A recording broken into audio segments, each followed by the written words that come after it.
జ్ఞాని అయితే వాడు మాత్రమే నిజమైన కర్మయోగి కాగలడు.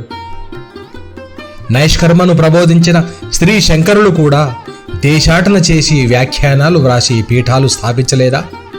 కనుక కర్మ చేయటమా చేయకపోవటమా అనేది ప్రధానాంశం కాదు. కర్మ చేస్తున్నదెవరు అని సదా ప్రశ్నించుకోవాలి. నేను కర్తను అని భావిస్తున్నప్పుడు కర్మ ఫలితాలను తప్పక అనుభవించి తీరాలి. నేను కర్తను కాదు అని అనుభవపూర్వకంగా తెలుసుకున్నప్పుడు ఒక దివ్యశక్తి తన ద్వారా కర్మ చేస్తున్నదని గ్రహిస్తాడు. ఎంతటి మహోన్నతమైన కర్మ తన ద్వారా జరుగుతున్నా జ్ఞాని నిశ్చలుడై ప్రశాంతుడై ఉండగలడు. కర్మ ఫలితాలు అతనిని తాకనే తాకలేవు. తాను కర్త కాదు అనే జ్ఞానం కలవాడే నిజమైన సన్యాసి అని తెలిపారు శ్రీ రమణ మహర్షి.